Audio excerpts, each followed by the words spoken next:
Good morning, good afternoon, good evening, wherever you are. So, I am coming on to talk about the thing that may be holding you back. And God has been impressing on me for the past couple of days to send this message. So, here we are. So, do you pay attention to the conversations you have? Gossiping, talking about your past.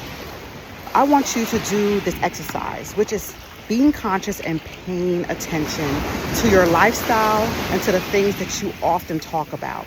Are you always talking about other people and reflecting on your past in a negative way?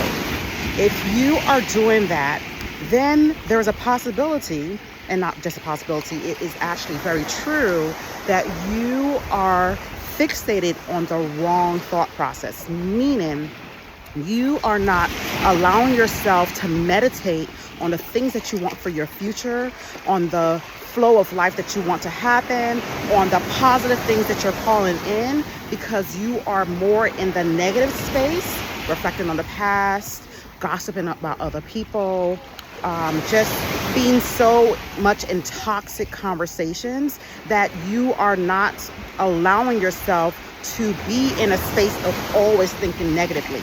So with that said, I want you all to pay attention to the type of conversations you're having every day, okay? Because this is not a one-time thing. It's not a once-in-a-blue-moon thing. Changing your language has to be every single day of your life. And it's going to feel challenging because someone's going to do something and you're going to want to talk negatively about them. You're going to want to say things about that situation. It's going to be challenging for you to let that negative thought go.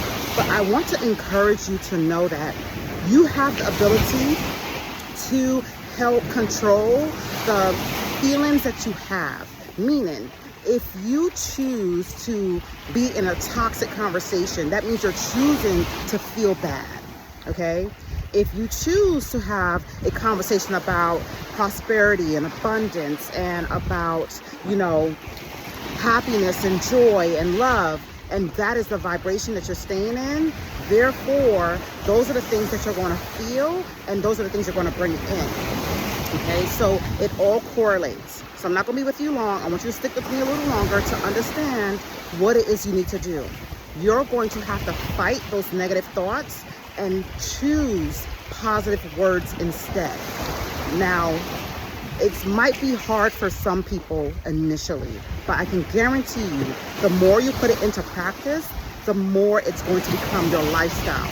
Now, it might take you some months to really connect the dots, meaning you're going to start this week, you're going to start next week, and then it's going to be a denial process where you're like, I don't speak negative. I'm not a negative person. I'm always positive. But when you start paying attention to the conversations you're having with your friends and your family and even strangers, you're going to realize, oh my gosh, I actually been talking negative for a long time, for years. Okay, so I want you to start to think about how you can shift your negative thoughts into positive realities. Shift your negative thoughts into positive realities. That's what you're going to do, because the Bible teaches us about our consciousness and our words, okay?